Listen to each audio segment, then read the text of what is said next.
Donc bonjour et bienvenue à tous. Voilà, on est ravis de vous retrouver pour ce premier webinaire, des rendez-vous santé sécurité. Donc cette action s'inscrit dans le cadre d'un partenariat entre la DRETS Occitanie et les CCI d'Occitanie. Le but étant de vous présenter des thématiques santé-sécurité en lien avec les risques professionnels par l'intermédiaire de webinaires et également par l'intermédiaire d'ateliers. Je suis Vincent Garneau, je suis le responsable régional sur les thématiques développement durable et responsabilité des entreprises à la CCI Occitanie. Et aujourd'hui, c'est ma collègue de l'Aveyron, Stéphanie Séjourné, qui co-anime avec moi ce webinaire. Bonjour à tous, voilà, Stéphanie Séjourné, je suis conseillère environnement, sécurité et RSE à la CCI de l'Aveyron. Et donc effectivement, aujourd'hui, on a choisi de vous présenter l'axe du risque routier qui est assez classique finalement comme thématique, mais plutôt sous l'angle des objets connectés et du téléphone au volant. Donc, avant de rentrer dans cette thématique, voilà, juste vous remercier puisque on a démarré un petit peu ces webinaires depuis 2019 et vous êtes toujours aussi nombreux à nous suivre. Donc, vous étiez plus de 100 inscrits aujourd'hui. Voilà, merci d'être avec nous. Tant que vous êtes nombreux, on continuera à vous proposer ces formats. Et voilà, n'hésitez pas à le faire connaître également autour de vous. Justement, le fil rouge, le format qu'on vous propose à chaque fois, c'est de s'appuyer sur voilà, une thématique en précisant le contexte, les enjeux. On vous propose également le cadre réglementaire. Ensuite, on s'appuie sur, dès qu'on en a la possibilité, témoignages, des retours d'expérience d'entreprise. On vient compléter ça par le témoignage d'experts. Et voilà, ensuite, on fait un complément bibliographique et on vous permet également de poser vos questions. Donc, on a dit, le risque routier, c'est une thématique qu'on a déjà traitée, mais ça nous paraît important de le renouveler. Tout simplement pourquoi? C'est ce risque-là qui est l'accidentologie mortelle la plus forte dans le cadre professionnel. Et on décline maintenant, on essaye en fait de décliner des thématiques. Donc l'année dernière, on avait traité en fait les nouveaux modes de transport, hein, de mobilité avec une nouvelle réglementation qui était sortie. Et cette année, on s'inscrit dans le cadre des journées de la sécurité routière sur les objets connectés. Voilà, on va faire un zoom spécifique sur ce volet-là. Donc, sur le temps qu'on a prévu ensemble, on va vous rappeler un petit peu le contexte et les chiffres clés de l'accidentologie. Ensuite, un petit retour sur le rappel réglementaire. On aura du coup un témoignage d'entreprise vidéo ce coup-ci sur un retour d'expérience. On a également aussi notre expert qui ne pouvait pas être présent avec nous aujourd'hui. Donc, on a aussi son témoignage vidéo. En fait, il a fait le webinaire à l'avance, on l'a enregistré, on vous le rediffuse aujourd'hui. Voilà, donc s'il y a des questions, il ne pourra pas être là pour y répondre, mais n'hésitez pas à les poser.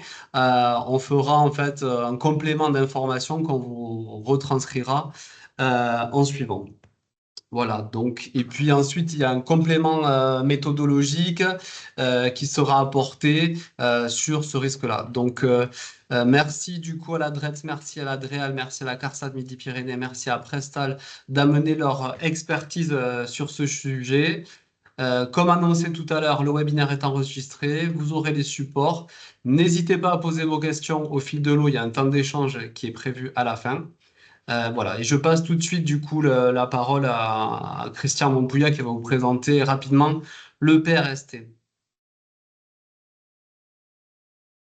Alors, le plan régional santé au travail. Bonjour, Christian Montpouillat, je suis ingénieur de promotion à la DRET Occitanie. Je vais vous parler rapidement du plan régional santé au travail, qui est une émanation du plan santé au travail au niveau national.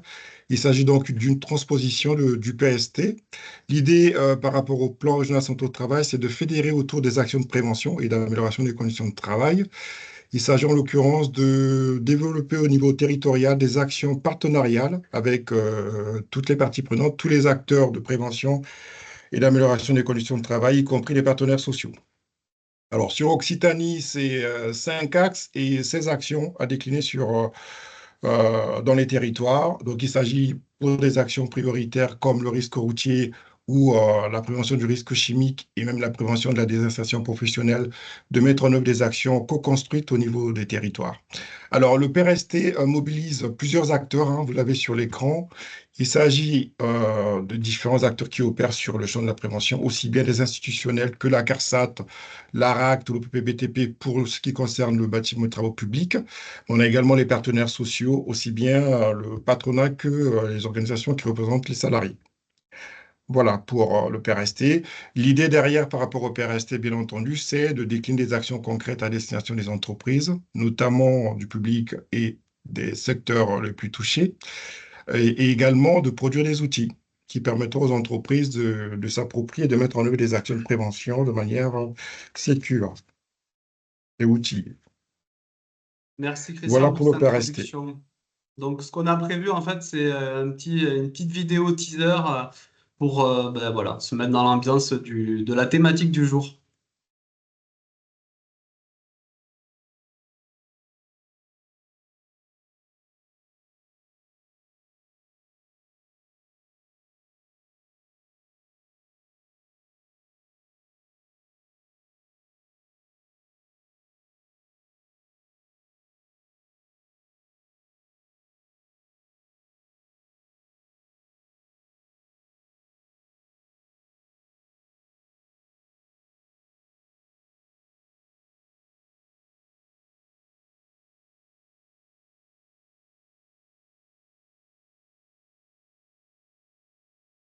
Voilà des scènes de la vie courante que je pense que tout le monde a tous, et beaucoup d'entre nous ont déjà vu, aperçu, ainsi de suite. Je me faisais encore la réflexion en venant où je voyais des gens avec leur smartphone dans la main au volant. Du coup, je pense que Philippe n'a pas pu résoudre ses problèmes de connexion. On en est désolé pour lui, malgré les répétitions qui avaient très bien marché ce matin. Du coup, Christian, je te propose de prendre ma main et puis voilà, peut-être détailler un petit peu, en tout cas dans la mesure du possible, les slides qui avaient été prévus par Philippe. Oui, Vincent, donc on excuse encore une fois hein, les problèmes techniques qui ont fait en sorte que Philippe Legrand ne soit pas présent pour ce webinaire-là. Donc, je vais essayer d'expliquer un peu, de lire ses diapos pour dire un peu ce qu'il avait prévu présenter. Donc, cette diapositive concernant les données de l'accidentologie routière, les données sont exploitées, les données des accidents sont exploitées en préfecture. Et c'est relevé, ces données proviennent des fichiers BAC, hein, les bulletins d'analyse des accidents corporels, de la circulation. Ce sont des bulletins qui sont établis par les forces de l'ordre. Il y a évidemment l'arrêté du 27 mars 2007 qui va définir ce qu'est un accident corporel. Et donc, suite à ces fichiers, ces bulletins d'analyse, on va sortir des données pour justement sortir des statistiques qui vont aider à comprendre un peu l'accidentologie au niveau d'une région, d'un département. Alors, bien entendu, tout ça n'est pas parfait, hein, mais ce sont des indicateurs de tendance. Ces données permettent d'avoir des tendances hein, en matière de sinistralité, en matière d'accident. Et ces tendances sont généralement significatives. Et pour la région Occitanie, on note environ 3900 accidents corporels annuels, hors contexte Covid. Et donc, sur les 3900 accidents corporels, on a 1100 accidents qui sont liés à l'activité professionnelle. Donc, on impacte les 1100 accidents dans le cadre au niveau professionnel. Alors, sur l'accidentologie générale, on constate une augmentation des accidents hein, entre 2023 et 2024, aussi bien pour les accidents en ce qui concerne les tués et les blessés. Et par exemple, sur les tuyers, on passe de 2023 à 2024 de 364 à 389, donc une augmentation un peu significative quand même. Et pour les blessés, nous passons de 4 533 à 4 886, ce qui est une réelle augmentation.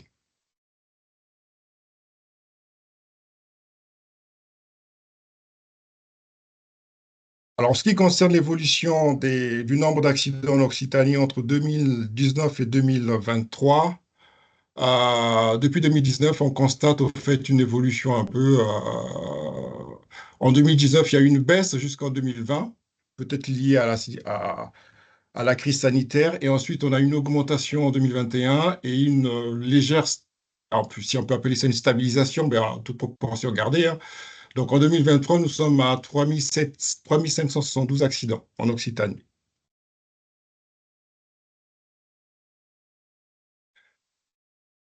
Alors après une baisse significative des tués en 2020, due aux restrictions de la circulation, hein, notamment par rapport à la crise sanitaire, le nombre de tués repart à la hausse entre 2021 et 2022. C'est ce qui est présenté ici sur la courbe, sur le graphique.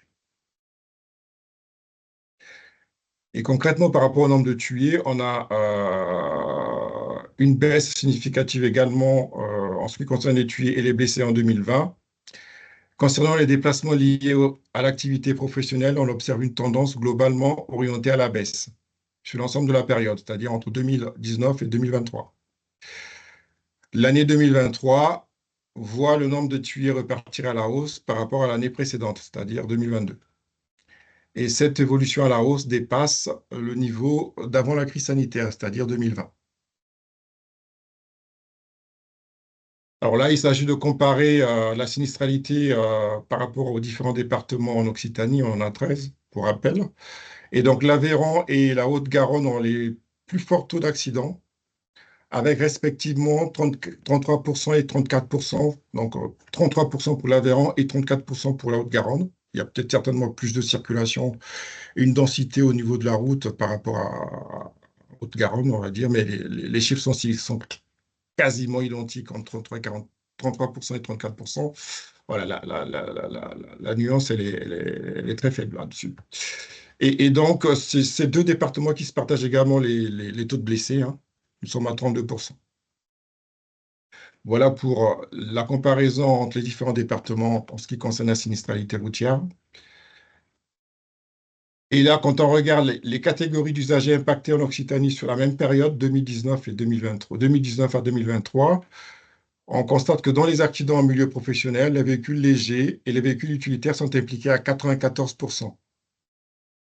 Bien ensuite, les motocyclettes à 21%, les poids lourds à 16%, les piétons à 12%, et enfin les vélos à 12%, et les cyclomoteurs à 10%. Voilà.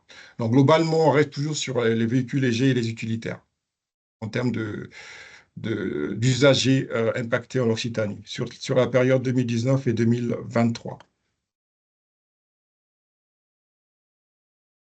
Alors, sur le graphique que vous avez devant vous, il s'agit d'observer l'occurrence des accidents selon les jours de la semaine.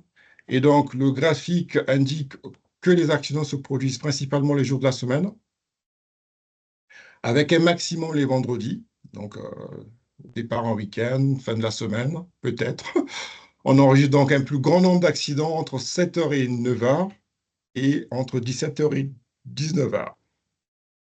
Donc, ça peut être le matin pour la prise de poste, donc le trajet domicile-travail, et le soir peut être le retour également des missions et d'ailleurs le trajet travail-domicile. Voilà, donc vous avez un lien qui vous permet d'accéder directement au baromètre mensuel avec des plaquettes thématiques et des bilans annuels sur la sécurité routière qui est accessible depuis le site internet de l'Adréal Occitanie. Donc je vous invite à y aller pour avoir un peu plus d'éléments, un peu plus d'informations que la petite synthèse que j'ai eu à faire présentement. Merci de votre attention. Je passe le relais à Aurélie Rodriguez de la CARSAT pour vous présenter les enjeux et la sinistralité routière liée au travail. Oui, bonjour à tous. Aurélie Rodriguez, contrôleur sécurité à la CARSAT Midi-Pyrénées. Sur la base des statistiques générales sur la sécurité routière, moi, je vais faire un focus particulier sur le risque routier professionnel. Vous rappelez à tous que que le risque routier au travail est bien un risque professionnel dès lors que conduire constitue un acte de travail. Les gens qui se déplacent notamment sur la route pour leur travail, ça les concerne. Ça concerne également le risque trajet qui a été abordé et qui représente une part importante, on l'a vu dans la sinistralité. Et on rappelle que ce lien, il est notamment lié à la notion de subordination par le contrat de travail qui lie le salarié et l'employeur. En exemple, si un salarié conduit 36 000 km par an à une vitesse moyenne de 60 km/h, il passe environ 600 heures par an sur la route et ça constitue 35% de son temps de travail. Donc ça peut vite représenter une part non négligeable et il est donc important de traiter ce risque routier professionnel dans l'évaluation des risques, mais également dans les actions de prévention à mettre en œuvre. Le risque routier professionnel, il concerne plus de 27 millions de salariés. Et sur ces 27 millions de salariés, dans la part des accidents corporels, 37% des accidents corporels de la route impliquent au moins un usager en déplacement en lien avec son travail. Dans les autres chiffres à retenir, je citerai la statistique, un accident de la route a lieu toutes les 10 minutes. Donc on a commencé notre réunion il y a environ 20 minutes. Depuis le départ, il y a environ déjà 2 accidents de la route qui seront produits. Je parle uniquement des accidents corporels, bien évidemment. Dans les chiffres clés à retenir, retenir que le risque routier professionnel, il pèse très lourd dans la sinistralité et en particulier dans la sinistralité mortelle. On dénombre 485 personnes tuées lors des déplacements en lien avec le travail. Et sur ces 485, on en a 30% des accidents de travail mortels qui sont liés au travail, trajet et mission, avec une répartition d'environ 75-25%. En pratique, ça représente 2 décès et plus de 80 blessés, des accidents et plus de 80 blessés et 196 accidents par jour ouvré. Toujours pour vous rappeler les enjeux, l'enjeu il est également économique. Dans le risque routier professionnel, on distingue 2 grandes catégories qui ont été évoquées. Le risque routier en mission de travail. Donc le risque routier en mission de travail, c'est dès lors que je me déplace pour mon travail. Et ensuite, la deuxième composante, c'est le risque routier en trajet travail. Ce risque routier trajet, il est lorsque je me rends de mon domicile ou mon lieu de résidence principale à mon lieu de prise de poste, mais également le soir lorsque je fais le trajet retour. Et ce risque trajet, il intègre également la dimension entre mon domicile, mais également mon lieu de restauration habituel. Vous dire que les conséquences, elles sont économiquement importantes. On parle de plus de 5 millions de journées de travail perdues.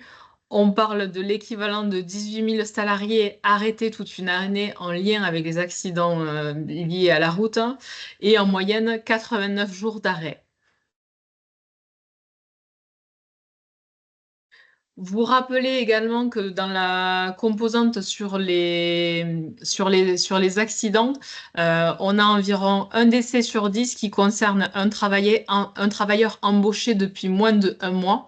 Donc, il y a un intérêt particulier à effectuer cette sensibilisation et ces actions de formation sur la prévention du risque routier dès l'embauche. Il ne faut pas attendre. On le voit sur les graphiques, on a plus de 30% des accidents qui concernent des salariés qui ont moins d'1 an d'ancienneté. Sur la partie accident de trajet, elle est un petit peu plus faible sur la partie accident mission, mais néanmoins, la part représentative est conséquente. En termes de sinistralité toujours, vous rappelez que sur cette sinistralité, on a une part des accidents de 2 roues motorisés qui représentent plus de 33% des accidents lors du trajet, des morts lors du trajet, mais également, ça ne représente que 2% des utilisateurs. Donc 2% des utilisateurs sont représentés par 33% des accidents mortels pour les utilisateurs de 2 roues. Donc, l'idée est bien de se dire, dans vos actions de prévention, il faut bien avoir une action particulière sur ces modes de déplacement-là. Toujours sur les chiffres, sur la sinistralité, les 4 premières causes d'accidents mortels causés par une personne sur un trajet domicile-travail sont la vitesse, qu'elle soit excessive ou inadaptée, l'inattention, la question des priorités, mais également la question de l'alcool. Donc cumulé, ça représente plus de 50% des causes qui sont retrouvées dans les accidents de trajet. Et cette part-là, elle se retrouve également dans une moindre mesure dans les accidents de mission, puisque dans les accidents de mission, on retrouve plus de 31% en lien avec l'inattention, plus de 13% qui sont en lien avec un refus de priorité et 11% qui sont en lien avec une question de vitesse inadaptée ou excessive. Donc là encore, c'est des éléments à traiter. Alors, le lien, cette inattention, on est aujourd'hui dans une thématique des objets et des parasites et des objets connectés, ça peut en faire partie, bien évidemment. Voilà, j'en ai terminé sur la présentation sur les chiffres et l'accidentologie. Je vais repasser la parole à Monsieur Mampouya pour qu'il vous parle et vous explique les obligations et les responsabilités.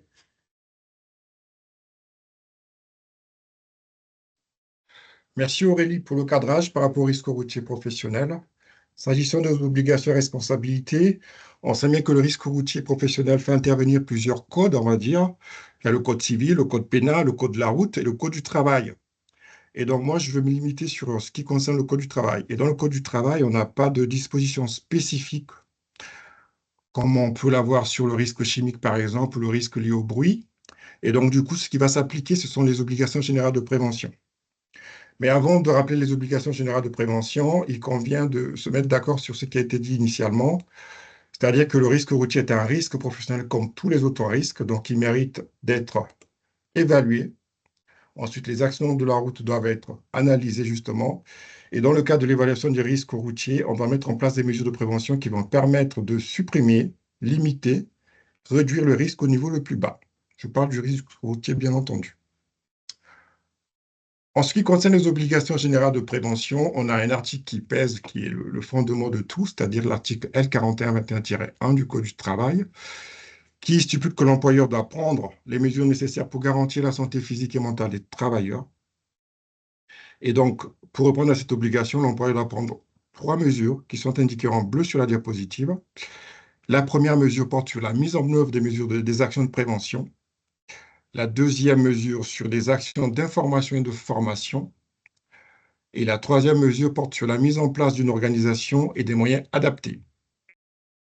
Et donc, si on revient à notre sujet, pour le risque routier, on doit pouvoir appliquer les 3 mesures en bleu. Et ces mesures sont mises en œuvre sur le fondement des principes généraux de prévention que vous connaissez tous, du moins pour les préventeurs, qui sont ici sur la diapositive. Et donc, s'agissant du risque routier, il s'agit donc d'éviter les risques. Pour éviter le risque routier, ça va être d'éviter les déplacements inutiles,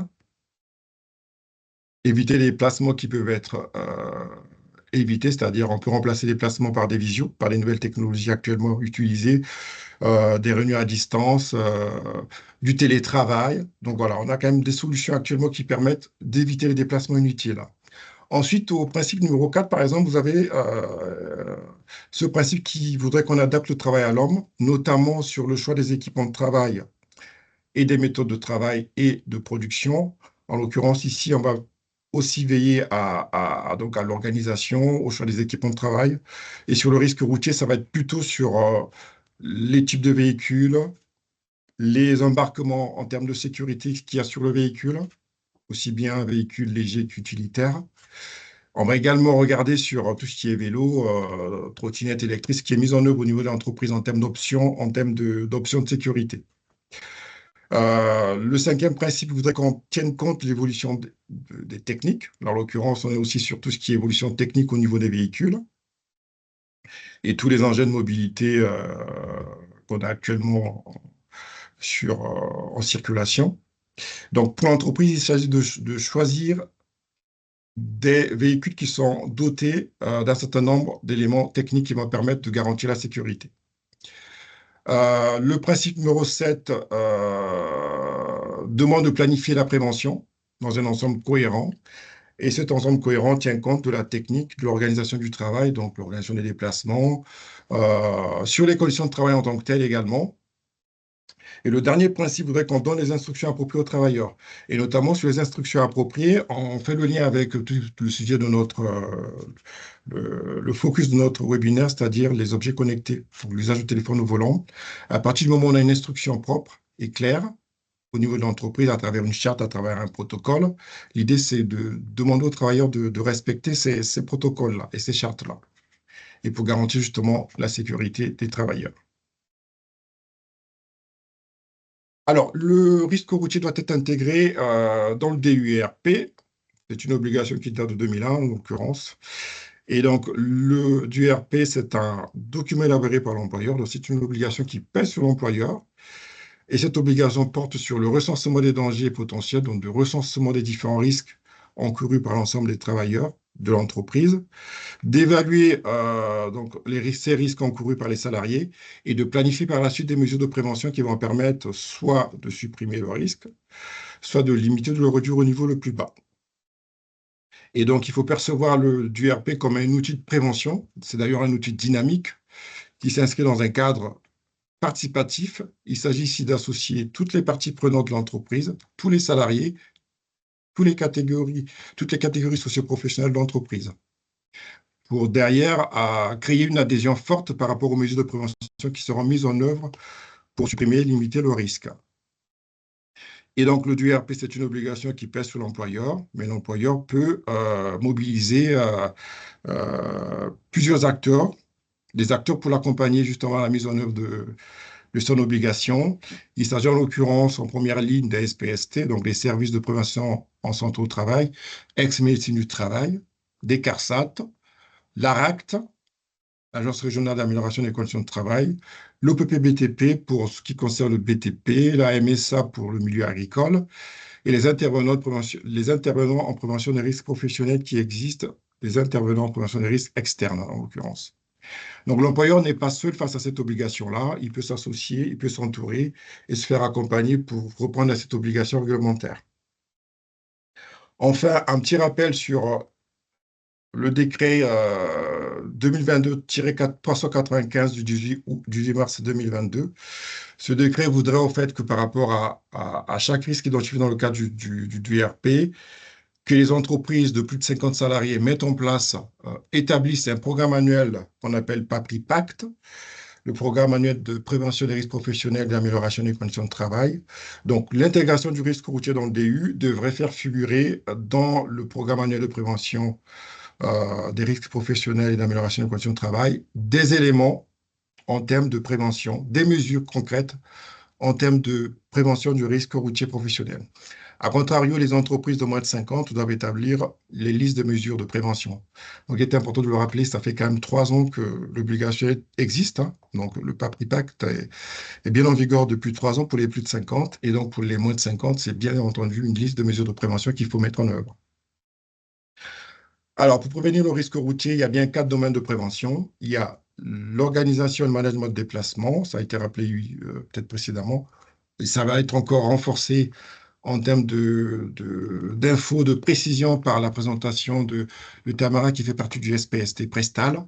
Donc, organisation des déplacements, management du parc des véhicules, donc entretien des véhicules également, management de la communication au volant, qui est notre sujet du webinaire, donc gérer les communications mobiles, utilisation des objets connectés, et ensuite management des compétences à la conduite. Donc ici, il s'agit de former, de sensibiliser les salariés à la conduite. Une petite vidéo pour vous présenter les enjeux du téléphone au volant. Vincent, à la main. Oui. Donc, juste pour introduire le témoignage donc, de Centaure sur les objets connectés et la conduite. Voilà, donc on s'excuse, il ne pouvait pas être présent, donc on a enregistré son témoignage et il nous le retranscrit ici.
Pardon? Oui, allez-y.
Vincent, il y a un souci avec la vidéo.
Voilà pour cette intervention donc, qui s'est faite à distance grâce à la technologie qui n'a pas que des défauts. Même, voilà. Moi, j'ai vraiment apprécié voilà, ce témoignage-là. Avec, c'est vrai, on y est tous confrontés un petit peu l'évolution aussi de nos véhicules. Comment on fonctionne, nous, en tant qu'humains et les relations avec le véhicule. Les rappels réglementaires, notamment sur les différentes voilà, codes qui avaient été en complément de ce qu'avait pu présenter la DRETS tout à l'heure. Et puis voilà les questions qui ont été posées hein, sur qu'est-ce qui a été mis en place dans les entreprises et vraiment à quoi on doit s'attacher pour prévenir et limiter ce risque routier. Voilà, la transition est toute faite du coup pour laisser la parole à un service de santé, donc Prestal, et en l'occurrence Tamara qui va nous présenter ce que les services de santé peuvent apporter comme accompagnement pour les entreprises. Oui, bonjour à tous. Je me présente, je suis Tamara Collard, intervenante en prévention des risques professionnels au sein de Prestal, qui est le service de santé au travail de l'Aveyron et du Lot. Et pour cette présentation, donc, on va s'attacher à voir l'intégration du risque routier dans le DU. Donc, avoir des exemples un petit peu plus concrets de ce que l'on peut faire. Donc, d'abord, vous donner une méthodologie, c'est-à-dire de commencer par réaliser un diagnostic, puis l'analyse et l'évaluation et l'intégration dans le DU, et enfin, quelques moyens de prévention. Donc, pour réaliser le diagnostic, c'est une étape qui est primordiale. Donc, pour connaître le risque routier au sein de votre entreprise, il faut d'abord identifier l'ensemble du personnel, l'ensemble des fonctions, l'ensemble des personnes qui effectuent des déplacements routiers, que ce soit des déplacements très ponctuels ou plus longs, les commerciaux, les chauffeurs routiers, bien évidemment, mais le personnel administratif qui peut se déplacer ponctuellement pour des colis, pour des courriers ou d'autres. Donc, toutes ces fonctions, même ponctuellement, sont très importantes à identifier. Puis, arriver à quantifier aussi la durée d'exposition à ce risque, que ça soit en heures, en jours, en mois, en kilomètres, d'avoir le plus de moyens à votre disposition pour quantifier la durée d'exposition et également pouvoir identifier les trajets qui peuvent être soit optimisés, soit inutiles, soit coordonnés avec plusieurs intervenants, plusieurs fonctions qu'ils réalisent, voire simultanément, au sein de votre entreprise. Vous pouvez également vous appuyer sur les accidents qu'il peut y avoir, donc s'il y en a, pour réaliser ce diagnostic.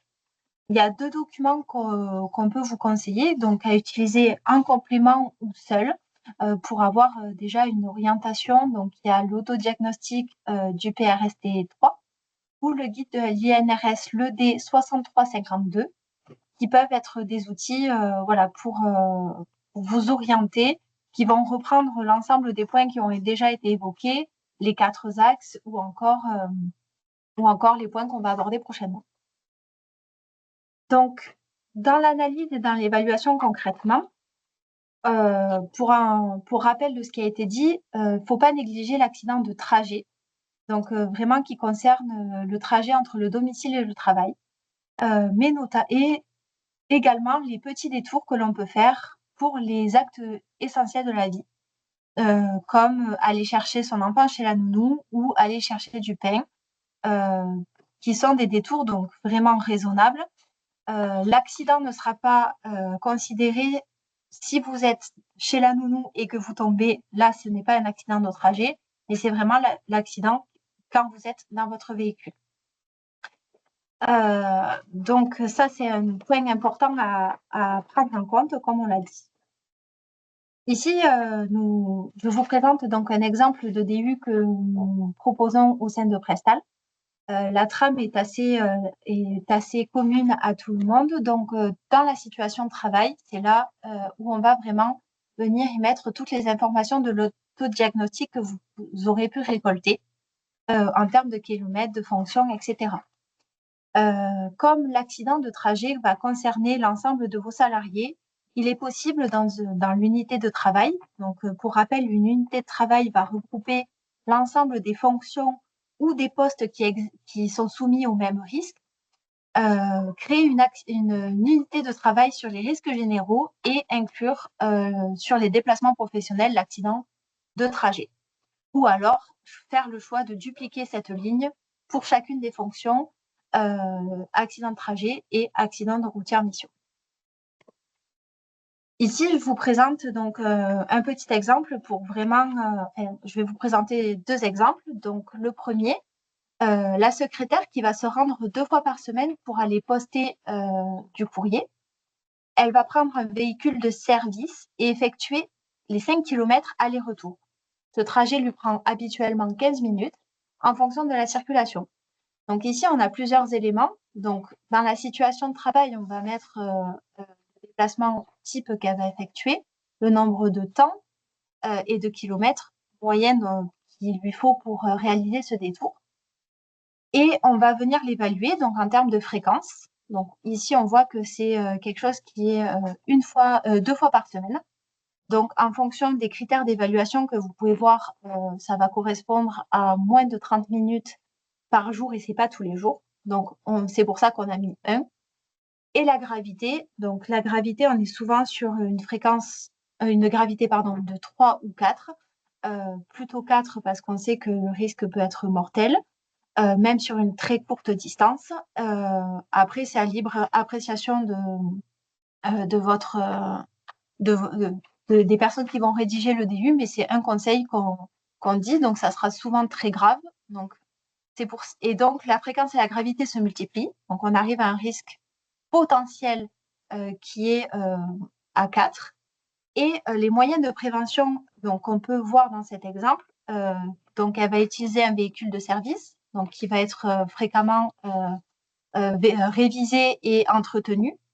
Et la règle, c'est qu'elle doit avoir au minimum 10 lettres pour les déposer. Elle n'y va pas dès qu'elle en a 1 ou 2. Donc, pour optimiser son trajet et vraiment y aller par nécessité. Donc, on peut considérer qu'il y a une bonne maîtrise du risque routier. Après, à voir avec l'appréciation aussi de la maîtrise. Donc, c'est des exemples qu'on vous propose. Et donc, la maîtrise vient pondérer le risque potentiel et donc on voit un risque résiduel assez faible. Dans le second exemple que je peux vous proposer, donc c'est l'exemple d'un personnel d'aide à domicile qui a 7 personnes sur sa tournée à aller voir. Il doit desservir des communes dans un périmètre de 50 km autour de la ville principale. Et donc, ce trajet lui prend habituellement 3 heures et en fonction de la circulation. Mais c'est son véhicule personnel. Donc, pareil, donc on va rentrer les éléments de situation et de contexte dans la situation de travail. Pour la fréquence, donc c'est tous les jours parce que les personnes pour l'aide à domicile ont besoin de ces soins, donc c'est quelque chose qui est vital pour eux. La gravité reste inchangée. Et en moyen de prévention, vous avez identifié que de temps en temps, l'entreprise en question va faire des rappels liés à la prévention, au temps, à la météo ou à la vitesse. Donc, faites attention, ne roulez pas trop vite ou il peut y avoir du mauvais temps. Donc, on peut estimer que les moyens de prévention ne sont pas suffisants au regard de l'activité exercée. Donc déjà, la question d'un véhicule de service, d'un véhicule de fonction pourrait se faire, par exemple, envisager pour être adapté pour limiter le risque d'usure et de non-traitement du véhicule personnel. Aller aussi sur la rentabilisation la rentabilisation du circuit sur les 50 km. Est-ce qu'il n'y a pas une autre personne qui pourrait prendre certaines personnes, etc. Vraiment optimiser l'ensemble des trajets. Ce n'est que des exemples, mais on voit que le risque résiduel, donc le risque final, reste très élevé, donc sera une priorité à mettre dans le plan d'action. Je vais laisser la place à une vidéo pour ensuite continuer sur quelques moyens de prévention et pour compléter tout ce qui a été dit déjà. Merci Tamara du coup pour ces deux exemples. Donc on a choisi d'insérer là un témoignage, on n'a pas pu avoir d'entreprise en live. Du coup, c'est les établissements Roi qui présentent un petit peu qu'est-ce qu'ils ont mis en place chez eux pour la prévention de la sécurité routière. Et ensuite, Tamara nous refera une synthèse globale des actions de prévention.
Donc voilà, ça illustre bien un peu tout ce qu'on a vu jusqu'à présent, hein. Moi, j'ai retenu bah oui, un accident, bah, c'est marquant, hein, tant pour la personne que pour l'ensemble des collègues. Après, on a revu tout ce qui pouvait être l'interaction, la génération de stress avec ces perturbateurs. Ensuite, voilà, il a parlé aussi d'analyse, comment ils ont pu analyser, voir les kilomètres qui étaient parcourus. Et ensuite, voilà, en termes d'action, bien préciser que c'était une adhésion collective et il a parlé notamment de quelques pistes de solutions, ce que va nous présenter, nous préciser Tamara sur les exemples à suivre. Oui, tout à fait. Donc, c'est vrai que l'adhésion est le plus important parce que sans adhésion, on n'arrivera pas à grand-chose à mobiliser. Mais en termes de moyens à mettre en place, donc Christian en avait parlé tout à l'heure, c'est d'utiliser un parc de véhicules appropriés, donc tant à l'activité. Si vous êtes livreur et que vous utilisez un véhicule léger, ce n'est pas approprié, mais si vous utilisez un fourgon, ce sera peut-être mieux et cohérent par rapport à l'activité. Donc, un parc de véhicules appropriés, ou comme dans l'exemple précédent avec l'aide à domicile, qui voilà, peut nécessiter un véhicule de service ou de fonction, mais voilà, un parc approprié. Former et informer les salariés, donc la formation via des organismes spécialisés comme Centaure l'a précisé, ou encore l'information des flash infos, des notes de service, voilà, sur différents volets, l'installation, poste par exemple, ou le respect du code de la route, des points ponctuels, etc. Ne pas hésiter à les faire de manière fréquente, donc pas trop fréquente pour pas que ça soit vu comme quelque chose d'intrusif, mais assez régulièrement pour que le bon sens participe à l'évolution des mœurs dans l'entreprise. Ensuite, sur l'organisation des déplacements, donc j'en ai parlé un petit peu tout à l'heure, mais ça peut être par rapport à la mise en place d'un protocole de communication, l'interdiction de décrocher entre si vous êtes sur la route ou voilà, mettre ou optimiser des déplacements, donc c'est-à-dire regarder la route en amont. S'il y a des travaux, il peut y avoir des dangers spécifiques liés au risque animalier, au risque météorologique. Ou encore faire, par exemple, signer une attestation de permis comme quoi les salariés s'engagent en cas de perte de permis ou de points à le signaler à leur employeur. Donc, c'est vraiment un échange et de la bienveillance. Donc, toujours être aussi sur les 4 volets. Donc, on voit bien que c'est quelque chose de cyclique. L'un entraînera l'autre et on peut, dans un premier temps, s'axer sur un axe, mais voilà, ça sera sans négliger les autres par la suite, mais dans un premier temps, comme le dit la vidéo, petit à petit, voilà, essayer de toucher du doigt les 4 axes qui sont présentés à l'écran. Et enfin, un rappel comme quoi les services de santé au travail ainsi que les CCI peuvent vous aider dans l'élaboration de votre document unique ou la mise en place de sensibilisation. Et donc, il ne faut pas hésiter à faire appel à ces partenaires pour les questionner ou même encore aller plus loin dans la démarche. Merci, c'est parfait, Tamara. On a d'ailleurs le questionnaire de satisfaction en fin de webinaire qui vous permettra de nous signaler si vous souhaitez être mis en relation avec votre conseiller local. Christian, pour aider les outils et les ressources mobilisables au sein du PRST. Oui, Vincent. Donc, durant ce webinaire, vous avez pu donc voir quasiment trois acteurs qui peuvent vous accompagner sur le risque routier pour faire la synthèse. La CARSAT, Centaure et Prestal. Donc, sur la thématique, vous n'êtes pas seul. Et en l'occurrence, dans le cas du PRST, on a donc travaillé sur un kit risque routier professionnel.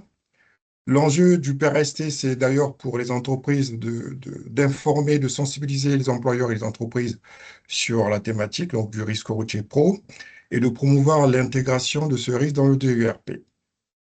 Et donc l'objectif du kit, vous l'avez compris, c'est accompagner les entreprises pour la prise en compte de ce risque, mais également proposer un outil global de prévention préventive aux entreprises. Et donc la cible, c'est bien entendu par rapport à ce kit, les employeurs, donc les acteurs de l'entreprise, les préventeurs, les représentants du personnel et les salariés. Alors, dans le kit, qu'est-ce qu'on va retrouver? On va retrouver pas mal d'éléments. D'ailleurs, merci Tamara Collard pour le focus sur l'autodiagnostic qui a été fait sur l'autodiagnostic qui existe dans le kit Risque Routier Pro et qui a été présenté succinctement lors de la démarche d'accompagnement. Donc, dans le kit, on a donc cette grille d'autodiagnostic qui permet aux entreprises de se positionner par rapport au risque routier pro. On a une petite vidéo de sensibilisation qui dure 3 minutes. On a également des outils d'analyse, d'évaluation, des AT classiques au niveau des entreprises, mais également des AT routiers, des actions de travail routier. On a dans le cadre de ce kit également produit un fichier qui va recenser un certain nombre d'outils et de supports qui peuvent être mobilisés lors de la prise en compte du risque et lors de la mise en œuvre des actions de prévention. On a également donc un diaporama qui va proposer beaucoup de diapositives pour justement vous aider à préparer des présentations, les supports de sensibilisation. Et donc, le lien pour télécharger ce kit, il est disponible à travers le lien qui est au bas de la diapositive. Vous pouvez vous y accéder directement sur le site du PRST. Et si vous souhaitez disposer du kit Risque Routier Pro, il y a des contacts qui existent sur la page du site du PRST Occitanie, notamment sur la rubrique Risque Routier. Donc, envoyez-nous un message et on vous envoie le kit pour une utilisation ultérieure. Voilà. Merci. Vincent. Ou Stéphanie plutôt sur Oui, c'est Stéphanie qui prend le l'agenda.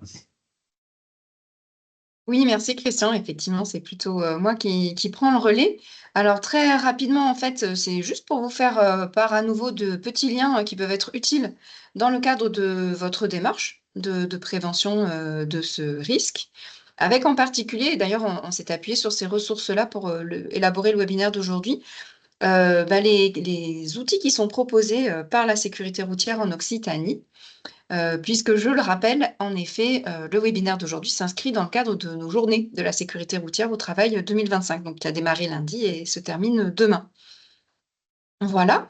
Vous dire aussi que voilà, je vous ai remis on vous a remis les petits liens là vers des ressources encore complémentaires à ce que Christian vient de vous indiquer. Et donc ce webinaire est finalement le premier de notre saison 2025 et il ouvre donc cette nouvelle saison. Le prochain rendez-vous aura lieu le 24 juin sur la thématique du CSE. Comment est-ce qu'il peut devenir un outil efficace sur les questions de santé et de conditions de travail? Donc vous allez recevoir la présentation, vous pourrez cliquer sur le lien pour vous inscrire. On aura le rendez-vous numéro 3, ça sera le 1er juillet sur la prévention des risques psychosociaux. Et on l'a vu tout à l'heure, la thématique des objets connectés au volant, elle touche tout de suite à la charge mentale. Et donc, assez vite, on peut aussi s'intéresser aux risques psychosociaux en lien avec cette charge mentale. Le 6 novembre, on s'intéressera à la qualité de vie, conditions de travail et attractivité. Et enfin, on terminera la saison le 27 novembre sur la thématique de la prévention de la désinsertion professionnelle. Et dans tous les cas de figure, vous connaissez déjà le lien. Tous les replays de tous nos webinaires sont accessibles sur le lien hypertexte. En parallèle, on a le plaisir aussi de bénéficier du programme des webinaires de la CARSAT qui démarre dans une quinzaine de jours. On démarre par la thématique incitation financière pour la prévention des risques professionnels. En fait, voilà, quelles sont les nouveautés? Le 12 juin, donc à peu près 15 jours plus tard, tout savoir sur le compte professionnel de prévention. Et enfin, le 25 juin, recours à l'intérim et risques professionnels, les points clés d'une mission réussie. Voilà. Voilà. De la même manière, a priori, on vous les rendra aussi accessibles sur notre chaîne de replay. Et je voulais terminer en fait par un focus sur un atelier pratique risque routier professionnel qui va se dérouler le 19 juin 2025. Donc c'est un jeudi matin. Et du coup, pour le coup, ça sera dans le cadre de la semaine de la qualité de vie au travail 2025. On va organiser ça en présentiel à Rodez, à la Cité de l'entreprise et de la formation. Bien entendu, toutes les entreprises d'Occitanie sont les bienvenues si vous avez envie de venir jusqu'à notre belle cité ruthénoise. Notre programme prévisionnel, on le veut résolument très concret et pragmatique. On va vous faire travailler, on fera un petit circuit code de la route, on utilisera des lunettes déformantes, on va pouvoir utiliser un réaxiomètre.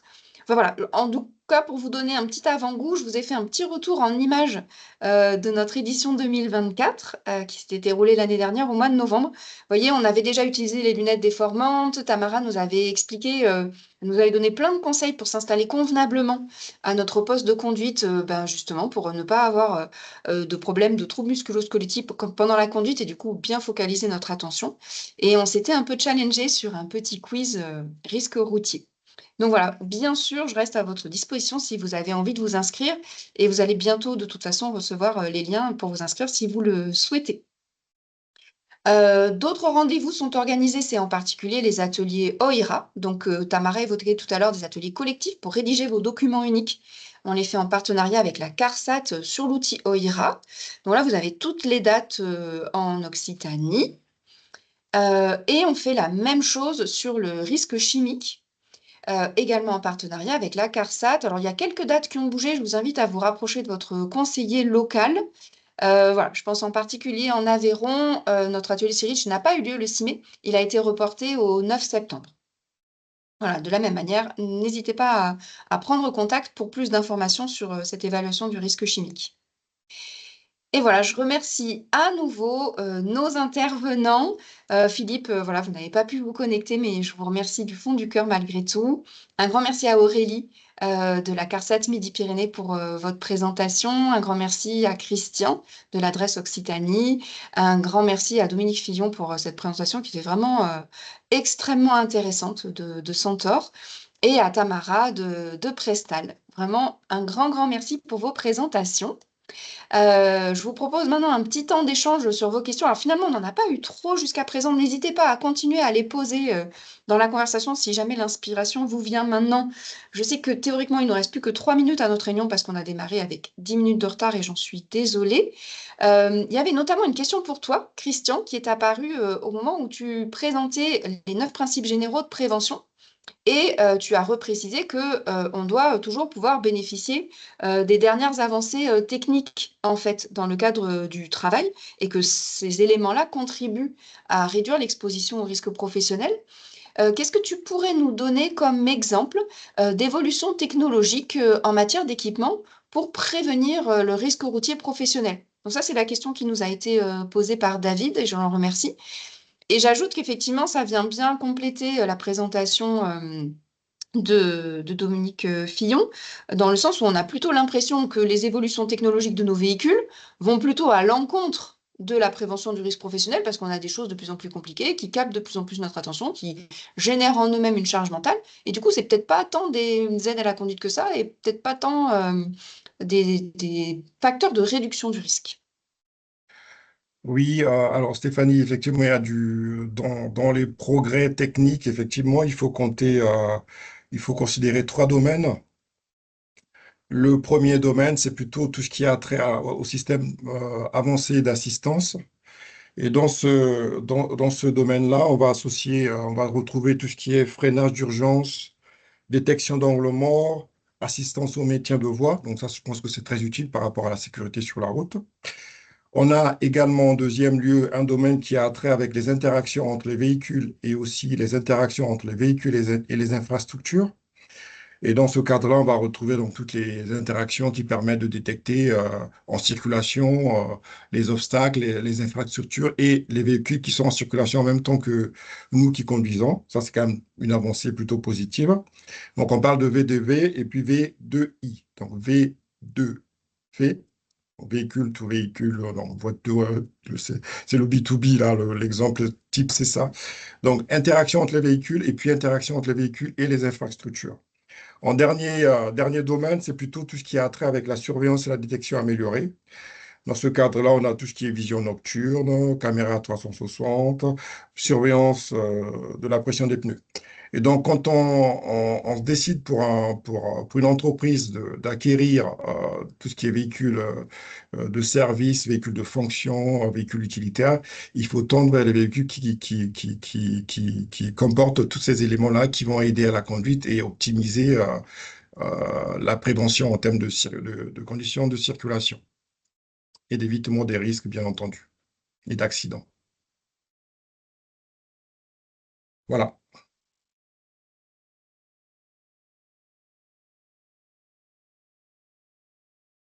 J'ai pas vu d'autres questions, Stéphanie. Non, puisqu'au tout départ, on Voilà. avait une question sur les déplacements pro avec la différenciation entre les accidents de trajet et les accidents de mission. Mais là, on a eu vraiment plein d'éléments. Donc, Laurent, vous nous dites hein, si nécessaire, mais a priori, ce point, il a vraiment bien été clarifié. Et en effet, sinon, j'ai pas vu d'autres questions.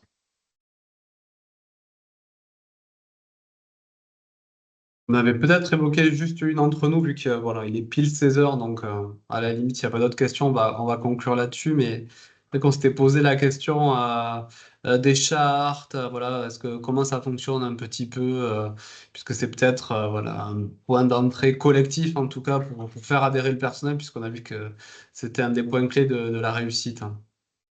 Est-ce qu'il y a un de vous qui veut bien faire un retour d'expérience sur la mise en place de chartes en entreprise?